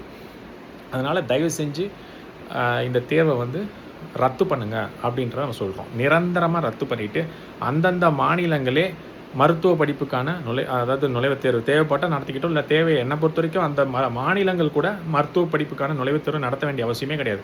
12ஆம் வகுப்பு ஒரு தேர்வு எதுக்கு வைக்கிறீங்க? அது பப்ளிக் எக்ஸாம். அப்போ பப்ளிக் எக்ஸாம் தூக்கிட்டு வெறும் நீட் தேர்வு தான் முக்கியமான தேர்வுன்னு சொல்லிட்டு போயிருங்களேன். இப்போ இந்த தேர்வை வேறு வச்சு அந்த தேர்வை வச்சு அவங்க எத்தனை தான் படிப்பாங்க? அதனால் நீட் தேர்வை ரத்து பண்ணிவிட்டு 12ஆம் வகுப்பில் அவங்க வாங்கக்கூடிய மதிப்பெண்களை வச்சு அதில் கட் ஆஃப் போட்டு அதை வச்சு அவங்க மருத்துவ படிப்புக்கான சேர்க்கையை நடத்திக்கிட்டோம். அதில் இப்போ ரிசர்வேஷன் கோட்டா வேறு வச்சுருக்காங்க. அதுபடி அந்த முறைமைப்படி அவங்க வந்து அவங்கள அந்தந்த மாநிலத்தில் இருக்கக்கூடிய மருத்துவக் கல்லூரிகளில் படிக்கட்டும். இதில் இன்னொரு பிரச்சனை என்னென்னா, இங்கே இருக்கக்கூடிய சீட்டை வேறு எங்கேருந்து ஒரு மாநிலத்திலேருந்து வந்து எடுத்துகிட்டு போயிடலாம். இப்போ தமிழ்நாட்டில் இருக்கக்கூடிய சீட்டுகள் தமிழ்நாட்டில் இருக்கக்கூடிய மாணவர்களுக்கு தான் முன்னுரிமையாக இருக்கணும். ஆனால் இப்போ இருக்கக்கூடிய சூழல் என்னென்னா, இங்கே இருக்கவங்க ரொம்ப கம்மியாக தான் சேர்றாங்க, மிச்சம் பூரா வேறு எங்கேருந்து வடக்கையிலேருந்து இங்கே வந்து சேர்ந்துட்டு போயிடுறாங்க. சரி, அவங்க என்ன சொல்கிறாங்க, இங்கே இருக்கவங்க கூட தான் வேறு இடத்துல போகிறாங்க. எத்தனை பேர் போகிறான் அந்த எண்ணிக்கை கொடுங்க பார்ப்போம். இங்கேருந்து அதிகமான பேர் போயிருக்கானால் அங்கேருந்து இங்கே அதிகமான பேர் வந்திருக்கானான்னு தெரிஞ்சு போயிடும். அதனால் நம்ம இதை பார்க்கும்போது என்ன தெரிய வருதுன்னா, ஏழை மாணவர்கள் மருத்துவ படிப்பை படிக்கக்கூடிய சூழல் இல்லாத ஒரு நிலவரம் ஏற்பட்டிருக்கு இந்த நீட் தேர்வுக்கு அப்புறம். அதுக்கப்புறம் இந்த பயிற்சி மையங்கள் வாங்கக்கூடிய தொகையை பார்த்தோன்னே பாதி பேர் போக மாட்டேன்றான் படிக்கிறதுக்கு. அதே மீறி இப்போ சில பேர் போனால் அந்த ஒரு தடவை தோல்வி அடைஞ்சிட்டா விரக்தியிலே செத்து போயிடுறான் தற்கொலை பண்ணிட்டு. அந்த மாதிரி அந்த பெற்றோர்களும் நிறைய பணத்தை செலவு பண்ணுறாங்க. அதுக்கப்புறம் அந்த பணத்தை செலவு பண்ணதுக்காக அந்த மாணவர்களை போட்டு படுத்துறாங்க. ஏன்னா செலவு பண்ணியிருக்கோம், படி அப்போ தான் மருத்துவத்துக்குள்ள சேர பண்ணிடணும், அந்த மாதிரி போட்டு பண்ணுறாங்க. மீறி தோல்வி அடைஞ்சிட்டா இவங்களும் திட்டுறாங்க. அது இன்னும் அவங்களுக்கு வந்து மன உளைச்சல் ஏற்படுத்துது. அதனால் இந்த தேர்வு தேவையில்லை. என்னை பொறுத்த வரைக்கும் மாநிலங்கள் தனியாக நுழைவுத் தேர்வும் இனிமேல் நடத்த தேவையில்லை. அவங்க 12ஆம் வகுப்பில் வாங்கின மார்க்கை வச்சு அந்தந்த மாநிலத்தில் இருக்கிற மருத்துவக் கல்லூரி இடங்களை நிரப்பிக்கொள்ளட்டும். அதில் வந்து ரிசர்வேஷன் கோட்டா படி அவங்க ஃபாலோ பண்ணி போய்கிட்டோம். இப்போ தமிழ்நாட்டில் வந்து 100 மருத்துவ சீட்டுகள் இருக்குன்னா 90 மருத்துவ சீட்டுகள் தமிழ்நாட்டில் இருக்க மாணவர்களுக்கு தான் முதல்ல முன்னுரிமை வழங்கப்படணும். மீதம் இருக்க 10 வேணால் பிற மாநிலங்களில் இருக்கவங்களுக்கு வழங்கலாம். இதே ஒரு நடைமுறை எல்லா மாநிலங்கள்லையும் பின்பற்றப்படணும். அந்த மாநிலத்தை சேர்ந்தவருக்கு 90% மருத்துவ சீட்டுகள் கொடுத்து மிச்சம் 10% மட்டும் பிற மாநிலத்திலிருந்து வரவங்களுக்கு பண்ணணும். இது இந்தியா முழுவதும் பண்ணும்போது அந்த 10% ஒவ்வொரு மாநிலத்திலையும் வரதை இங்கேருந்து சில பேர் அங்கே போய் பார்த்துக்கிட்டோம், அங்கேருந்து சில பேர் இங்கே வரட்டும், இந்த மாதிரி எடுத்துக்கிட்டோம். அதில் 100% அந்த மாநிலத்தை சேர்ந்தவங்களுக்கு கொடுக்கணும்னு நம்ம சொல்லலை. 90% அந்த மாநிலத்தை சேர்ந்தவங்க அதாவது அந்த மாணவர்கள் கொடுத்துட்டு மீதம் இருக்கக்கூடிய 10% பிற மாநிலத்தை சேர்ந்தவர்களுக்கு கொடுக்கலாம். இந்த ரேஷியோவில் 90-10 அப்படின்ற இந்த ரேஷியோவில் தான் எல்லா மாநிலங்களையும் இருக்கணும். அப்போ தான் அது ஒரு சரியான முறைமையாக இருக்கும். அப்போ தான் அந்த மாணவர்களுக்கு படிக்கக்கூடிய ஒரு சூழல் இருக்கும். இப்போ நீங்கள் 12ஆம் வகுப்பில் வாங்கக்கூடிய மதிப்பெண் மட்டுமே வாங்கும்போது எல்லாருக்குமே இதில் வந்து நுழைவுத் தேர்வுன்ற ஒரு விஷயம் இல்லை. அதுக்குன்னு தனியாக பணம் வந்து செலவு பண்ணணும் அவசியம் இல்லை. அதுக்குன்னு தனியாக பயிற்சி எடுக்கணும் அவசியம் இல்லை. 12ஆம் வகுப்பு மட்டுமே அவங்க கான்சன்ட்ரேட் பண்ணி அதை படிச்சுட்டு வரலாம். ஏன்னா அதில் இருக்கக்கூடிய விஷயத்தை வச்சு தான் நீங்கள் நுழைவுத் தேர்வுனே சொல்கிறீங்க. இப்போ அதை சரியாக படித்து அதில் நல்லா மதிப்பெண் எடுத்துட்டாவே போதுமானது. இதுக்கு அதை பேஸ் பண்ணி இன்னொரு பரீட்சை வைக்கிறீங்க. அதனால் அதுவே போதுமானதுன்றது நம்மளோட கருத்து. அந்த மதிப்பெண் மட்டும் வச்சுக்கிட்டு எப்படி நீ கட் ஆஃப் எடுப்பேன்னு கேட்டால் அதில் வந்து நம்ம சொன்ன மாதிரி இயற்பியல், வேதியியல், உயிரியல் இது 3லேயும் அவங்க மதிப்பெண் வாங்கியிருப்பாங்க. அதை வச்சு ஒரு கட் ஆஃப் மார்க் எடுக்க முடியும். அதுக்கப்புறம் அந்த வாங்கின கட் ஆஃபை வச்சுக்கிட்டு எப்படி நம்ம அந்த இன்ஜினியரிங் காலேஜில் அந்த என்ட்ரன்ஸ் எக்ஸாம் எப்படி வைக்கிறாங்க, இதில் இன்ஜினியரிங் காலேஜில் எப்படி சேர்க்கை நடக்குது அது மாதிரி இதுக்கு பண்ணிட்டு போகலாம். உண்மையிலே நுழைவுத் தேர்வுன்னு ஒன்று வேணும்னா அந்த மாநிலங்கள் நடத்திட்டு போட்டோம். ஆனால் என்ன பொறுத்த வரைக்கும் அந்த நுழைவுத் தேர்வு தேவை கிடையாது. 12ஆம் வகுப்பில் வாங்கின மதிப்பெண்ணே போதும். இந்த 3 சப்ஜெக்ட்டில் வாங்கின மார்க்கை வச்சு ஒரு கட் ஆஃபை போட்டு அதுக்கப்புறம் அந்தந்த ரிசர்வேஷன் கோட்டாவுக்கு தகுந்த மாதிரி இப்போ ஓசி, பிசி, எம்பிசி இருக்குல்ல, அதில் வந்து இந்தந்த காலேஜஸ் இருக்குது, இதில் இவ்வளோ சீட் இருக்குன்னு ஒதுக்கீடு பண்ணிட்டாங்கன்னா யார் முதல்ல 200-200 வாங்கினவங்க முன்னாடி போவாங்க. அடுத்தடுத்து வரும். இப்படி தான் இன்ஜினியரிங்கில் பண்ணுறாங்க. அதே முறையை தான் இங்கே பண்ண சொல்கிறோம். பொறியியல் படிப்புக்கு என்ன பண்ணுறாங்களோ, ஆனால் அங்கே வந்து அங்கேயும் ஒரு என்ட்ரன்ஸ் எக்ஸாம் பண்ணிகிட்டு இருக்கிறாங்க. ஆனால் அந்த என்ட்ரன்ஸ் எக்ஸாம் இந்தியா முழுவதுன்ற மாதிரி அது வேறு மாதிரி இந்த ஜேஇன்னு ஒன்று பண்ணிகிட்டு இருக்காங்க. ஆனால் அது நமக்கு தேவையில்லை. இப்போது இங்கே மாநிலங்களுக்குள்ளே பார்க்கும்போது அந்தந்த மாநிலத்தில் அவங்கவுங்க தனித்தனியாக என்ட்ரன்ஸ் எக்ஸாம் எழுதிக்கிறாங்க. இல்லைனா வந்து அந்த 12ஆம் வகுப்பு வாங்க, அது குறிப்பாக அவங்க தனியாக ஒரு என்ட்ரன்ஸ் எக்ஸாம் நடத்திக்கிறாங்க. ஆனால் அது வந்து அந்தந்த மாநிலங்கள் செய்யுது. இப்போ இந்த மருத்துவ படிப்புக்கு தான் இந்தியா முழுவதும் ஒரே படிப்பு, ஒரே தேர்வு அப்படின்ற மாதிரி கொண்டு வந்து இந்த மாதிரி பண்ணிக்கிட்டு இருக்காங்க. இதை தான் நம்ம என்ன சொல்கிறோம், தேவையில்லை. இதுக்குன்னு என்னை பொறுத்த வரைக்கும் எந்த ஒரு காலேஜில் போய் சேர்றதுக்கும் இந்த நுழைவுத் தேர்வுன்றதே இருக்கக்கூடாது. 12ஆம் வகுப்பு படித்த மார்க்கை வச்சுக்கிட்டே போய் சேர்த்து விட்டுறணும். அதில் நீங்கள் அந்த ரிசர்வேஷன் கோட்டா வச்சு பண்ணணும். இப்போ ஒரே மாதிரி மார்க்கு, ஒரே மாதிரி ரிசர்வேஷன் கோட்டாவில் ஒருத்தன் வர்றான்னா அப்போ தான் நீங்கள் வந்து அவங்களுக்குள்ளார ஒரு ஒரு இன்டர்வியூ மாதிரி வச்சு அதில் யார் சிறப்பாக செயல்படுறாங்களோ அவங்க எடுக்கலாம். அந்த மாதிரி ஒரு சூழலில் ஒரு நேர்காணல் வைக்கலாம். எல்லாரும் ஒரே மாதிரி ஒரே மதிப்பெண்ணில் ஒரே மாதிரி கோட்டாக்குள்ளே வர்ற ஆட்கள் ரொம்ப கம்மியாக இருப்பாங்க. அப்படி நிறைய பேர் இருக்கிறாங்கன்னு சொன்னால் அவங்களுக்கு மட்டும் ஒரு நேர்காணல் வைக்கலாம். இல்லை அவங்களுக்கு மட்டும் ஒரு தனியாக ஒரு சின்ன தேர்வு அவங்களுக்கு மட்டும் வைக்கலாம். அந்த மாதிரி பண்ணலாம். அதை விட்டுட்டு இப்படி மொத்தமாக தூக்கிட்டு வந்து நீங்கள் வந்து இந்த மாதிரி ஒரு தேர்வு வைக்கிறது ஒரு தவறானது. அது வந்து இவ்வளோ பொருள் செலவு பண்ண வேண்டியது இருக்குது. அதனால் நம்ம அது வந்து வேண்டான்னு சொல்கிறோம். அதுதான் நம்மளுடைய கருத்து. அப்புறம் இன்னொரு முக்கியமான விஷயம் என்ன அப்படின்னு சொன்னால், இந்த மாணவர்கள் போராட்டம் பண்ணதை வந்து அவங்களுடைய உரிமைக்காக போராடுறாங்க. அவங்கள பிடிச்சி குண்டு கட்டா தூக்கி கொண்டு போய் அரெஸ்ட் பண்ணது அப்படின்றது இந்த தாவேகா அரசு செய்த ஒரு தவறான செயல். அதுக்கான கண்டனத்தை நம்ம இந்த காணொலி வழியாக பதிவு பண்ணிக்கிறோம். மத்திய அரசு இந்த நீட் தேர்வை ரத்து செய்யணும் அப்படின்றத நம்ம இந்த காணொலி வழியாக குறிப்பாக சொல்கிறோம். இதுக்கு பின்னாடி இருக்கக்கூடிய அந்த 10,000 கோடி 20,000 கோடி அரசியலையும் அதுலேருந்து வரக்கூடிய ஜிஎஸ்டியை நம்பிக்கிட்டு அந்த மாதிரி மாணவர்களுக்கு எதிராக துரோகம் செய்யாதீங்க அப்படின்றதையும் மத்திய அரசுக்கு நம்ம பதிவு பண்ணுறோம். அது போக நீட்டு விளக்கக்கூடிய மந்திரம் எங்ககிட்ட இருக்குது அப்படின்னு சொல்லி நீட் கையெழுத்து வாங்கின அந்த திமுக சேலத்தில் ஒரு மாநாடு போட்டு நாங்கள் நீட்டை அதுலேயும் வந்து இந்த தேர்தல் பிரச்சாரங்களை சொன்னாங்க. நீட்டை விளக்கக்கூடிய மந்திரம் எங்களுக்கு தான் தெரியும் அப்படின்னு திரு உதயநிதி ஸ்டாலின் அவர்கள் சொன்னார். அதுக்கப்புறம் ஆட்சிக்கு வந்து 5 வருஷம் முடிஞ்சு போச்சு. நீட்டை ரத்தும் பண்ணல, ஒன்றும் பண்ணல. ஒரே ஒரு கையெழுத்து இயக்கம்னு சொல்லிட்டு ஒன்று வாங்கினாங்க. அதெல்லாம் கடைசியாக பார்த்தீங்கன்னா கடலை வாங்கி சாப்பிட்றதுக்காக அந்த பேப்பரை பயன்படுத்தினாங்கன்னு நம்ம கேள்விப்பட்டோம். அதெல்லாம் வாங்கி அப்படியே இந்த மாநாடு முடிஞ்சிட்டு பார்த்தா வெளியில் கிடக்குது பேப்பர்லாம். சில பேர் அதில் சில பேப்பர்கள் எடுத்து கடலை வாங்கி சாப்பிட்டுட்டு இருக்காங்க. அதுக்கு அடுத்த ஆட்சியே வந்துருச்சு. இப்போயும் அந்த நாங்கள் நீட் தேர்வை வந்து ரத்து பண்ணணும்னு சொல்லிக்கிறேன். நீங்கள் ஆட்சியில் இருக்கும்போது பண்ணியிருக்க வேண்டியதானே. ஏன்னா அது உங்ககிட்ட அந்த கண்ட்ரோலே கிடையாது. ஏன்னா உங்கள் ஆட்சியில் நீங்கள் அதுக்கான அழுத்தம் கொடுத்தோம் தான் சொன்னீங்க. நீட்டை ரத்து பண்ணுறக்கூடிய உரிமை மத்திய அரசுக்கு தான் இருக்குது, மாநில அரசுக்கு கிடையாது. சும்மா எதையாவது அடிச்சு விட வேண்டியது. ஒரு முட்டையை தூக்கிட்டு வந்துட வேண்டியது. தூக்கிட்டு வந்துட்டு நீட்டை ரத்து பண்ணக்கூடிய மந்திரம் எங்களுக்கு தான் தெரியும் அப்படின்ற வேண்டியது. இல்லைனா ஒரு செங்கலை தூக்கிட்டு வந்து பார்த்தீங்களா, எய்ம்ஸுக்கு மோடி அவர்கள் வைத்த செங்கல் பார்த்தீங்களா, அதுக்கப்புறம் அந்த செங்கல் அப்படியே இருக்குது அப்படிங்க வேண்டியது. இந்த மாதிரி ஒரு கண்துடை பரிசீலனை இனிமேல் செய்ய வேண்டாம் அப்படின்றத நம்ம வந்து திமுகவுக்கு நம்ம வந்து சொல்லிக்கிறோம். ஏன்னா நீங்கள் வந்து ஆட்சிக்கு வந்து 5 வருஷம் முடிஞ்சு போச்சு. நீங்கள் நீட்டுக்காக என்ன பண்ணீங்க? நீட்டை விளக்குறதுக்காக ஒரு கையெழுத்து வாங்கினீங்க. அந்த கையெழுத்து வாங்கி என்ன பண்ணீங்க? அதனுடைய முடிவு என்ன? சும்மா ஒரு கண் துடைப்பு. நீட்டு நேரம் ரத்தாக இருக்கணும்ல. நீங்கள் மத்திய அரசுக்கு அழுத்தம் கொடுத்து அவங்க ரத்து பண்ணியிருந்தாங்கன்னா சிறப்பான ஆட்சின்னு சொல்லலாம்.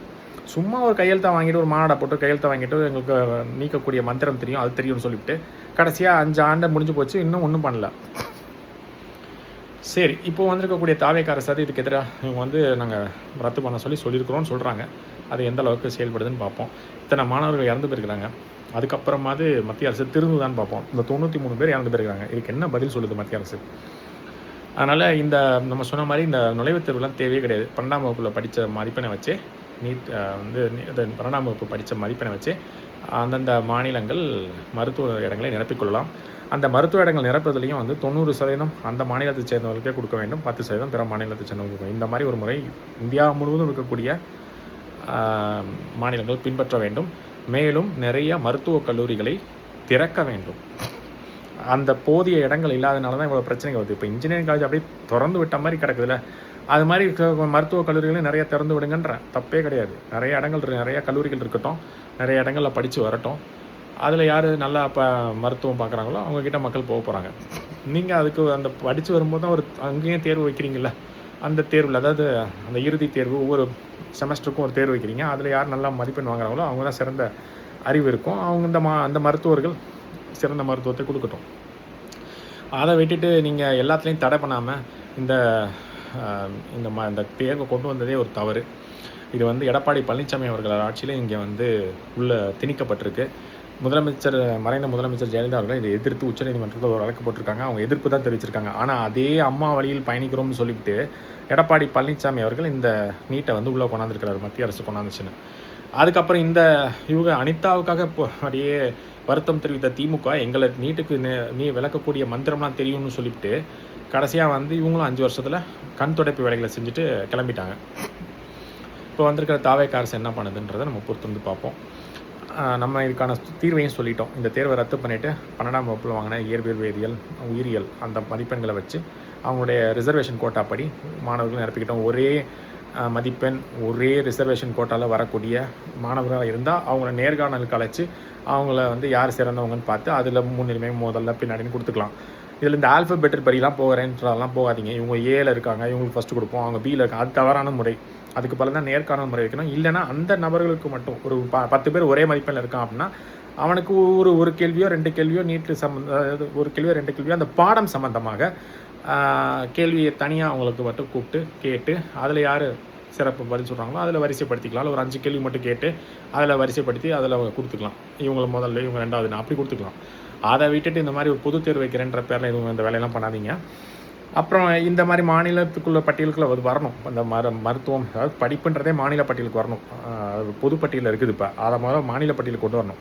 அது வந்து மத்திய அரசு அதுக்கு ஒப்புதல் அளிக்கணும். மாநில அரசு அதை பெறுவதற்கான உரிமையை, அந்த மாநில சுயாட்சின்ற அந்த உரிமை, அந்த மாநில உரிமையை மீட்டெடுக்கணும். இப்போ வந்து அது வந்து அடமானம் வைக்கப்பட்ட மாதிரி ஒரு சூழல் இருக்குது.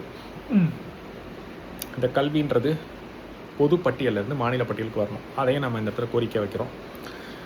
இதை செஞ்சாங்கன்னாவே மாநில அரசு கட்டுப்பாட்டில் இது வந்துடும். அதுக்கப்புறம் அவங்க வந்து 12ஆம் வகுப்பு மதிப்பெண்ணை வச்சு அவங்க மாணவர்கள் சேர்க்கை பண்ணிக்கலாம்.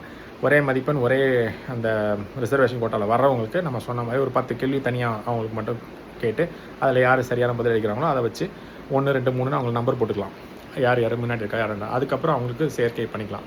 இது மாதிரி செஞ்சாங்கன்னா கண்டிப்பாக ஒரு நியாயமான நேர்மையான முறையில் சேர்க்கை நடக்கும். இதுக்குள்ளார வந்து இந்த டொனேஷன் வாங்குறது இல்லைனா வந்து லஞ்சம் கேட்குறதெல்லாம் வேலையெல்லாம் இருக்கக்கூடாது. அப்படி ஏதாவது குற்றச்சாட்டுகள் வந்து அவங்கள வந்து அந்த யார் கேட்டாங்களோ அவங்கள கைது பண்ணணும் அப்படின்றதே இந்த இடத்துல பதிவு பண்ணுறோம். சரி, இப்போ நம்ம வந்து மக்களை இன்றைக்கி ஒரு நல்ல தலைப்பில் நம்ம இன்றைக்கி பேசியிருக்கோம்னு நினைக்கிறேன். இந்த காணொலி உங்கள் எல்லாருக்கும் பயனுள்ளதாக இருந்திருக்கும்னு நினைக்கிறேன். இந்த மாணவர்கள் வந்து போராடினது, அதுக்கப்புறம் அவங்கள வந்து இந்த குண்டுக்கட்டாக கைது செஞ்சது வந்து ஒரு தவறான, அதாவது போராடினது நல்ல சரியான விஷயம். ஆனால் கைது செஞ்சது வந்து இதுவும் இப்படி குண்டுக்கட்டாக தூக்கிட்டு போனது வந்து ஒரு தவறான செயல். அதனால் மாநில அரசு தாவேக்கா அரசுக்கு நம்ம வந்து கண்டனத்தை பதிவு பண்ணுறோம். மத்திய அரசு இவ்வளோ பேர் 93 பேர் செத்து போனதுக்கப்புறம் கூட கொஞ்சம் கூட ஈவிரக்கம் காட்டாமல் இந்த தேர்வை திரும்ப நடத்திக்கிட்டு இருக்கிற மத்திய அரசுக்கு வந்து கடுமையான கண்டனத்தை பதிவு பண்ணுறோம். ஏன்னா உங்களுக்கு மாணவர்களோட உயிரை விட அந்த பயிற்சி கொடுக்கக்கூடிய அந்த நிறுவனங்கள் கொடுக்கக்கூடிய ஜிஎஸ்டி பெருசாக போயிடுச்சு, உங்களுக்கு வரி பெருசாக போயிடுச்சு மக்களோட உயிரை விட அப்படின்றது இதில் தெரிய வருது. சரி மக்களே, இந்த காணொலி உங்களுக்கு பிடிச்சிருந்தனா லைக் பண்ணுங்கள், மறக்காமல் நம்ம சேனலை வந்து சப்ஸ்கிரைப் பண்ணுங்கள். அப்புறம் இந்த காணொலி பற்றின தகவலை உங்கள் கமெண்ட்ஸை வந்து இந்த காணொலியில் கீழே தெரிவிங்க. அப்புறம் இந்த காணொலி பிடிச்சிருந்தா நிறைய பேருக்கு ஷேர் பண்ணுங்கள். மீண்டும் ஒரு நல்ல காணொலியில் உங்களை சந்திக்கிற மக்களே. தமிழ் என்றும் வாழ்க, தமிழர்கள் என்றும் வாழ்க என்று கூறி விடைபெறுகிறேன். ஆனால் அதற்கு முன்னாடி ஒரு விஷயத்தை சொல்லிக்கிறேன். நம்ம மாணவர்களுக்கு போரை பார்த்தே வந்து பயப்படாத ஒரு இனம் நம் இனம். போயும் ஒரு தேர்வுக்காக பார்த்து பயப்படுறீங்க. போருக்கே பயப்படாத நம் இனம் தேர்வை பார்த்து பயப்படவே கூடாது. நீங்கள் ஒரு 4 தடவை இந்த தேர்வை வந்து பயப்படாமல் சிறப்பாக எழுதி இந்த தேர்வில் நீங்கள் வந்து ஒருவேளை இந்த தேர்வை அவங்க ரத்து பண்ணாமல் நடத்துனாங்கன்னா அந்த தேர்வை நீங்கள் நல்ல சிறப்பாக எழுதி, அதாவது யாருக்கு அந்த பயிற்சி மையங்களில் போய் சேர்ந்து படிக்கக்கூடிய விஷயமா இருக்கட்டும், இல்லை வந்து நீங்களாகவே படிக்கிறீங்களோ அதில் வந்து அதை வந்து ஒரு சவாலாக எடுத்துக்கிட்டு அந்த தேர்வு நல்லா எழுதி நிறைய சீட்டுகளை நீங்களே வாங்கிட்டீங்கன்னு வச்சுங்க, தேர்வை அவனே ரத்து பண்ணிடுவான். நிறைய தமிழர்கள் இந்த சீட்டை பெறாங்கன்னு வச்சுக்கோங்களேன். அப்புறம் இந்த தேர்வு நடத்தி அவனுக்கு எந்த பிரயோஜனம் இல்லைன்னு தெரிஞ்சு போயிடும், அவனே நிப்பாட்டிடுவான். இங்கே இருக்கிற மருத்துவக் கல்லூரி இடங்களெல்லாம் வேறு மாணவர்களுக்கு கொடுக்கணுன்றது தான் அவங்க நோக்கமாக இருக்குது. நீங்கள் அந்த தேர்வை வந்து பயந்து உங்களுக்கு பயம் காட்டப்பட்டுக்கிட்டே இருக்குது. நீங்கள் அந்த பயத்தை தூக்கி போட்டு போருக்கே நம்ம பயப்படாத ஒரு இனம் போய் ஒரு தேர்வுக்கு பயப்படலாமல் நம்ம இந்த தேர்வை நம்ம வந்து சிறப்பாக எழுதி அவங்க கண்ணில் விரல விட்டு ஆட்டுவோம் அப்படின்ற மாதிரி நீங்கள் வந்து அந்த சீட்டுகளை நிறையா பெற ஆரம்பிச்சிட்டிங்கன்னு வச்சுங்க, அப்புறம் இந்த தேர்வு சரியில்லைன்னு சொல்லி அவனே நிப்பாட்டிடுவான். அதை செய்யணுன்றதை நம்ம இந்த மாணவர்களுக்கு கோரிக்கை வைக்கிறோம். அதனால் துணிச்சலாக தைரியமாக படித்து இந்த தேர்வை எழுதுங்க, அவன் ரத்து பண்ணுற வரைக்கும். அதில் எழுதுறது மட்டும் இல்லாமல் நிறைய சீட்டுகளை பெறணும். தொடர்ச்சியாக இருக்கிற மொத்த சீட்டுகளில் ஒரு 50% சீட்டுகள் நம்மளே பெறுற மாதிரி ஒரு சூழல் வந்தால் அவனே தேர்வை ரத்து பண்ணிடுவான். அப்படி செஞ்சு தேர்வை ரத்து பண்ண வைக்கணுமே தவிர இப்படி செத்து போய் இப்படி பயந்து போராட்டம் பண்ணி இப்படி தேர்வை ரத்து பண்ணாதீங்க. நிறைய இடங்களை கைப்பற்றி அவனுக்கு மூக்க உடைச்சா அதுக்கப்புறம் தேர்வை ரத்து பண்ண வைங்கன்றதான் நம்மளுடைய வேண்டுகோள். இந்த காணொலி உங்களுக்கு பிடிச்சிருந்தா லைக் பண்ணுங்கள் மக்களே. மறக்காமல் எல்லாருக்கும் ஷேர் பண்ணுங்கள். நம்ம இந்த காணொலியில் விடைபெறுகிறோம். மீண்டும் ஒரு நல்ல காணொலி உங்களை சந்திக்கிறேன் மக்களே. கண்டிப்பாக நம்ம நல்ல ஒரு தகவலோட மீண்டும் ஒரு காணொலியில் உங்களை சந்திக்கிறேன். தமிழ் என்றும் வாழ்க, தமிழர்கள் என்றும் வாழ்க என்று கூறி விடைபெறுகிறேன். நன்றி, வணக்கம்.